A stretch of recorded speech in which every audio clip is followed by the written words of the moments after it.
नमस्कार दोस्तों, आप सबका स्वागत है आपके अपने चैनल गवर्नमेंट एग्जाम स्टडी में। दोस्तों यहाँ पर हम लोग आपको जो करंट अफेयर्स पढ़ा रहे हैं, आपको पता है वो हर परीक्षा की दृष्टि से बहुत ही महत्वपूर्ण रहने वाला है। पेट की बात कर ले तो वहाँ तो 10 अंकों के करंट अफेयर्स आएंगे। कंप्लीट प्लेलिस्ट आपको चैनल पर मिल जाएगी दोस्तों, वहाँ पर जाकर आप जून, सितंबर, अगस्त, जुलाई सबकी देख सकते हैं। साथ ही साथ इंपॉर्टेंट ब्रांड एम्बेसडर के नेम। आज इस वीडियो में हम दादा साहब फाल्के पुरस्कार के साथ साथ इंडेक्स और पोर्टल की भी बात करेंगे, कौन से इंपॉर्टेंट पोर्टल हैं और कौन से इंपॉर्टेंट इंडेक्स हैं। शुरू कर लेते हैं दोस्तों। दादा साहेब फाल्के पुरस्कार 2022 अभी हाल ही में प्रदान किया गया दोस्तों। इसमें 2-3 प्रश्न बनते हैं। एक तो ये जो आपको प्रदान किया गया है, ये प्रदान भले ही 2022 में किया गया है, लेकिन ये पुरस्कार कब का है? ये पुरस्कार आपका 2020 का है। कई बार ये पूछा जाता है कि पुरस्कार 2022 में दिया गया तो ये कब का पुरस्कार है? ये पुरस्कार दोस्तों 2020 का पुरस्कार है। और संस्करण कौन सा है दोस्तों? ये 52वां संस्करण है, 52nd। ठीक है, नेक्स्ट देख लेते हैं आगे। किसको मिला है पुरस्कार? देखिए मैंने यहाँ पे साफ साफ लिखा, आशा पारेख जी को मिला, उनके बहुत ही ज्यादा महत्वपूर्ण योगदान के लिए। बॉलीवुड एक्ट्रेस हैं ये। इनको दादा साहेब फाल्के पुरस्कार वर्ष 2020 के लिए सम्मानित किया गया है। ठीक है दोस्तों, और कौन सा संस्करण है मैंने बताया आपको? 52वां संस्करण है ये। सूचना एवं प्रसारण मंत्रालय के द्वारा ये अवार्ड दिया जाता है। ठीक है, सूचना एवं प्रसारण मंत्रालय के द्वारा इसको दिया जाएगा। 30 सितंबर 2022 को 68वें राष्ट्रीय फिल्म पुरस्कार समारोह में इसको दिया जाएगा। ठीक है, 30 सितंबर को दिया जाएगा। नेक्स्ट देख लेते हैं। फिल्म जगत का ये सर्वोच्च सम्मान है। पुरस्कार की शुरुआत कब हुई थी दोस्तों? पुरस्कार की शुरुआत हुई थी 1969 में हुई थी। और पहला पुरस्कार किसको मिला था? आपको ये पता होना चाहिए, करंट अफेयर्स में कई बार ऐसी पूछ ले आती हैं कि पहला आपको दादा साहब पुरस्कार किसको मिला था। तो पहला दादा साहब फाल्के पुरस्कार मिला था देविका रानी जी को। और इसमें क्या दिया जाता है? इसमें मिलता है एक स्वर्ण कमल, एक शॉल, 10 लाख रुपए की नकद धनराशि, ये सब मिलता है इसमें दादा साहब फाल्के पुरस्कार में। मरणोपरांत किसको मिला प्रथम बार? तो मरणोपरांत प्रथम बार जो दादा साहब फाल्के पुरस्कार मिला था, ये मिला था पृथ्वीराज कपूर जी को। राजा हरिश्चंद्र, ये भारतीय मूक फिल्म थी, 1913 में बनाई गई थी और निर्माता निर्देशक कौन थे इसके? दादा साहब फाल्के थे। ठीक है, राजा हरिश्चंद्र भारतीय मूक फिल्म थी, 1913 में बनी थी, उसके निर्माता निर्देशक कौन थे? दादा साहब फाल्के। चलिए, तो कौन याद रहेगा आपको? इस बार आशा पारेख जी को मिला है। और मैंने क्या बताया, 52वां संस्करण और 2020 के लिए दिया गया है। आगे देख लीजिए। सीएम द हैसी, ये सीएम द हैसी किसका पोर्टल है दोस्तों? ये सीएम द हैसी जो है ये मणिपुर में पोर्टल है और ये आम लोगों की शिकायत के लिए और उनके समाधान संबंधित पोर्टल है। ठीक है, सीएम द हैसी। आगे देख लीजिए। टीबी मुक्त भारत, टीबी मुक्त भारत अभियान आपको पता है अभी हाल ही में लॉन्च हुआ है। और इसको जो हम लोग भारत में से टीबी हटाने की जो ईयर है, कब तक की है? 2025 तक। 2025 तक भारत को टीबी मुक्त देश बनाने का अभियान चला है। इसी के उपलक्ष्य में राष्ट्रपति द्रौपदी मुर्मू ने हाल ही में नीक क्षय जो आपका है, क्षय होता है ना हिंदी में, टीबी को क्षय बोलते हैं, क्षय बीमारी होती है। नीक क्षय जो पोर्टल है ये खोला गया है टीबी मुक्त भारत अभियान को और आगे बढ़ाने के लिए। ठीक है, 2025 तक का लक्ष्य है भारत को टीबी मुक्त बनाने का। नेक्स्ट देख लीजिए। समर्थ ऐप, समर्थ ऐप जो है, समर्थ पोर्टल जो है, ये उत्तराखंड में शिक्षा व्यवस्था की इंप्रूवमेंट के लिए इसको लाया गया है। आपको बस ये पता होना चाहिए समर्थ ऐप का संबंध किससे है? शिक्षा व्यवस्था से है। और कहाँ पे है? ये उत्तराखंड में लॉन्च किया गया है। ठीक है, यूके में बता रहे तो उत्तराखंड समझ लीजिएगा, मैंने उत्तराखंड लिखा नहीं है। नेक्स्ट देख लीजिए। गतिशक्ति संचार पोर्टल, गतिशक्ति संचार पोर्टल कहाँ पर है दोस्तों? ये आपका दूर संचार विभाग के द्वारा लाया गया है। ठीक है, गतिशक्ति संचार पोर्टल दूर संचार विभाग का है। दोस्तों अगर आप चैनल पर नए हो, चैनल को प्लीज सब्सक्राइब करना बिल्कुल भी ना भूलिएगा।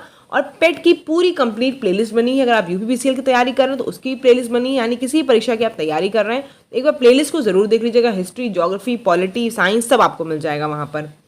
फार्मा सही दाम 2 पोर्टल, ये किसके लिए दोस्तों? ये नेशनल फार्मास्यूटिकल प्राइसिंग अथॉरिटी के द्वारा लॉन्च किया गया है, फार्मा सही दाम 2 पोर्टल। तो फार्मा देख के आपको ये तो याद रहेगा कि फार्मास्यूटिकल का है ये। बाल रक्षा मोबाइल ऐप, आयुष मंत्रालय के द्वारा इसको स्टार्ट किया गया है। बाल रक्षा मोबाइल ऐप आयुष मंत्रालय के द्वारा इसको स्टार्ट किया गया है दोस्तों। और ये बच्चों में जो बीमारियां होती हैं उनको आयुर्वेद से ठीक करने के लिए स्टार्ट किया गया है, बच्चों की बीमारियों को। नेक्स्ट देख लीजिए। पूर्ण कोटि दत्तू योजना, ये क्या है? ये दोस्तों कर्नाटक में स्टार्ट किया गया और ये गायों को गोद लेने के लिए स्टार्ट किया गया। ठीक है, पूर्ण कोटि दत्तू योजना ये कर्नाटक में स्टार्ट किया गया गायों को गोद लेने के लिए। आगे देख लीजिए। Lucky bill app, lucky bill app जो है दोस्तों ये केरल राज्य का है और जो जीएसटी की चोरी है, जो टैक्स की चोरी से संबंधित ऐप है ये लकी बिल ऐप। आगे देख लीजिए। Knowledge portal, knowledge portal khadi के लिए है और केवीआईसी ने इसको लॉन्च किया है, इसको स्टार्ट किया है। डाक सेवकों के लिए मैंने आपको बताया कि अभी हाल ही में लॉन्च हुआ है, वो क्या है, डाक कर्म योगी। बहुत ढेर सारे ऑप्शन आपके पास आएंगे, डाक शक्ति योगी, डाक कुछ और, तो आप आगे मारेंगे डाक कर्म योगी। डाक सेवकों के लिए पोर्टल लॉन्च किया गया है। जन समर्थ पोर्टल दोस्तों क्या है, ये विभिन्न योजनाओं तक आसान से पहुंच के लिए बनाया गया है, जन समर्थ पोर्टल। ठीक है, जितनी भी योजनाएं आपकी रहेंगी उसमें आप आराम से वहां तक पहुंच जाए, इसके लिए जन समर्थ पोर्टल स्टार्ट किया गया है। नेक्स्ट देख लेते हैं आभा ऐप। आभा ऐप अगर आप फुल फॉर्म जान जाएंगे तो आप समझ जाएंगे किससे रिलेटेड है। आभा ऐप का संबंध किससे है, हेल्थ से। आपके आयुष्मान भारत हेल्थ अकाउंट इसका नाम है। 14 अंकों की एक कोडिंग दी जाएगी इस ऐप के थ्रू, और आप किसी भी योजना को किसी भी चीज़ से मतलब अपने आप को डायरेक्टली लिंक कर सकते हैं। स्वास्थ्य सेवाओं को इम्प्रूव करने के लिए, अच्छे से पढ़ाने के लिए इस ऐप को स्टार्ट किया गया है, Abha app, Ayushman Bharat health account.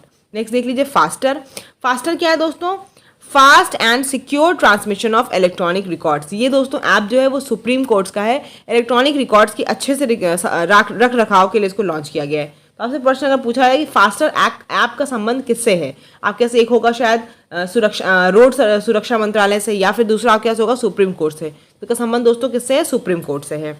Next देख लीजिए 1064 एंटी करप्शन मोबाइल ऐप, ये कहाँ पर आया है, ये दोस्तों ये भी आपका उत्तराखंड का है। ठीक है, ग्लोबल जेंडर गैप इंडेक्स, हम लोग इंडेक्स की बात कर लेते हैं। ग्लोबल जेंडर गैप इंडेक्स में लैंगिक अंतर में अगर बात करें हम लोग 2022 में, तो भारत की कौन सी रैंकिंग है दोस्तों, भारत की रैंकिंग 135 है। वर्ल्ड इकोनॉमिक फोरम के द्वारा इसको लॉन्च किया, मतलब बताया जाता है, जारी किया जाता है। जारीकर्ता का नाम आपको पता होना चाहिए। तो ग्लोबल जेंडर गैप इंडेक्स कौन जारी करता है, वर्ल्ड इकोनॉमिक फोरम। भारत की रैंकिंग 135 है इसमें। टॉप की अगर बात कर ले तो टॉप कंट्री पे आइसलैंड है, फिनलैंड है आपका, और सबसे खराब जो पोजीशन है वो किसकी है, अफगानिस्तान की है। तो आपको सबसे टॉप का भारत की रैंकिंग सबसे खराब बताती चलूंगी। ठीक है, चलिए अभी भी बता रही होगा, अपने चैनल को सब्सक्राइब नहीं किया जरूर कर लीजिएगा, और प्लेलिस्ट में जाकर देख लीजिए, पूरी करंट अफेयर्स आपको वहां मिल जाएगी।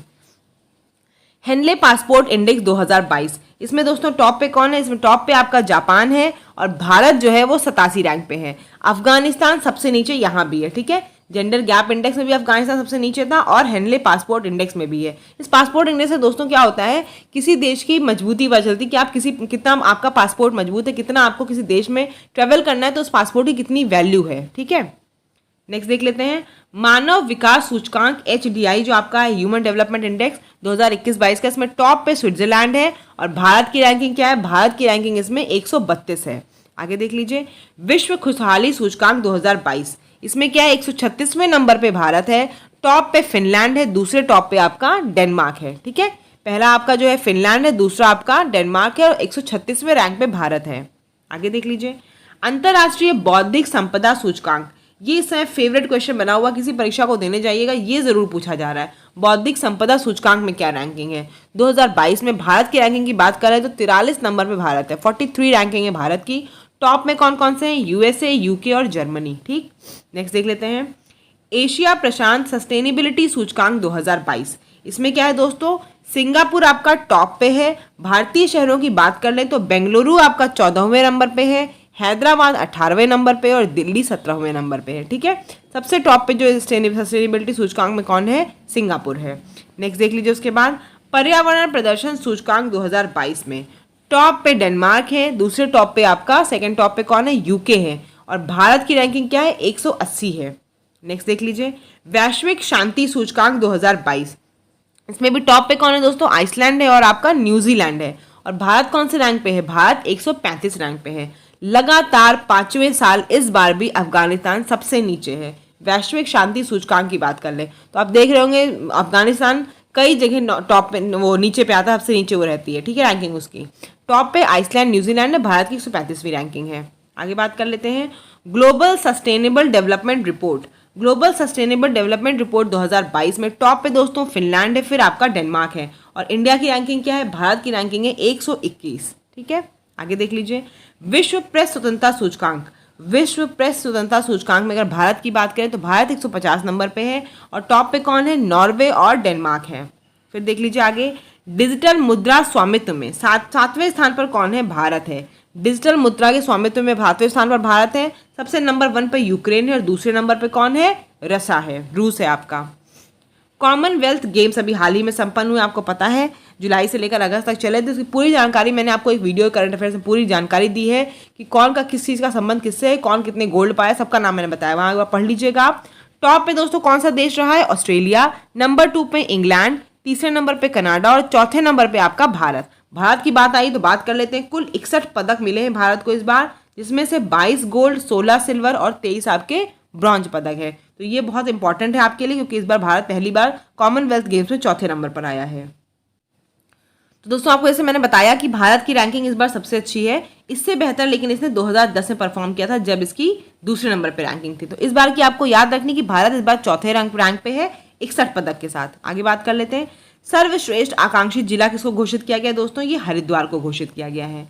फॉर्च्यून ग्लोबल 500 की लिस्ट 2022 में वॉलमार्ट आपका यूएसए का जो नंबर 1 पे है। एलआईसी जो आपकी कंपनी है वो 98 रैंकिंग पे है और रिलायंस कंपनी को कितना अंक मिला है? 104 मिला है।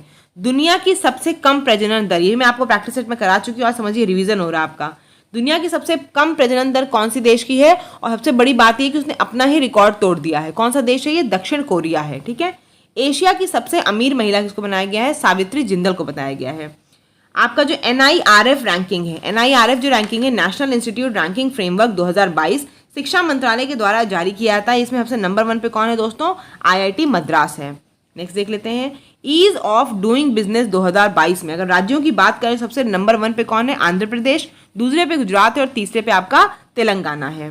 वैश्विक लिवेबिलिटी सूचकांक में सबसे टॉप पे कौन है दोस्तों? इसमें सबसे टॉप पे है वियना और जो कि ऑस्ट्रिया में है। दिल्ली की बात करें, दिल्ली 112 रैंकिंग पे और मुंबई आपकी 117 रैंकिंग पे है। विश्व प्रतिस्पर्धात्मकता सूचकांक 2022 में इंडिया की जो रैंकिंग है वो 37वें नंबर पे है। सबसे नंबर 1 पे आपका डेनमार्क है, नंबर 2 पे स्विट्जरलैंड है और नंबर 3 पे आपका सिंगापुर है। आगे बात कर ले अगर वन सर्वेक्षण रिपोर्ट 2021 की, तो दोस्तों भारत में जो कुल वन और वृक्षों के क्षेत्र में बढ़ोतरी हुई वो कितनी हुई? 2261 वर्ग किलोमीटर में हुई है। लोकतंत्र सूचकांक 2021 की बात कर लें अगर हम, तो 46वें नंबर पे 46वां अंक जो है किसका है? 46वें रैंक पे भारत है, पहले रैंक पे नॉर्वे है और दूसरे पे आपका न्यूजीलैंड है। राष्ट्रीय खाद्य सुरक्षा सूचकांक की अगर बात कर लें हम लोग, तो शीर्ष में हमारा कौन सा राज्य है? वो है ओडिशा और दूसरे नंबर पे कौन सा है? यूपी है। फिर आगे बात कर लेते हैं Times Higher Education Asia university ranking. Times Higher Education जो है दोस्तों ये रैंकिंग जारी करता है, कौन सी? Asia university ranking. इसमें नंबर 1 पे टॉप पे कौन है? सिंघुआ विश्वविद्यालय चाइना का। आगे देख लीजिए दोस्तों, ईट राइट चैलेंज 2022 में कौन नंबर 1 पे है दोस्तों? ईट राइट चैलेंज जो है 2022 में नंबर 1 पे इंदौर है, इंदौर राज्य। क्यूएस वर्ल्ड यूनिवर्सिटी रैंकिंग 2023 में लगातार कौन टॉप पे है? MIT USA जो आपका है वो सबसे नंबर 1 पे है। IIT दिल्ली की अगर रैंकिंग देखें तो 174 है और IIT कानपुर की रैंकिंग 264 है। आगे देख लीजिए फिर से, वन सर्वेक्षण रिपोर्ट 2021 में अगर बात करें वन क्षेत्र में सबसे ज़्यादा बढ़ोतरी किस राज्य में हुई, तो आप बताएंगे आंध्र प्रदेश में हुई 647 वर्ग किलोमीटर में। तो उस चैनल को सब्सक्राइब नहीं किया है तो ज़रूर कर लीजिएगा। वीडियो आपको अच्छी लगे तो लाइक कर लीजिएगा और आप टेलीग्राम लिंक से जुड़ जाइएगा। इसकी PDF मैं आपको जल्दी वहाँ प्रोवाइड कर दूंगी। धन्यवाद। कोई भी क्वेरी हो तो आप कमेंट सेक्शन में हमसे पूछ सकते हैं।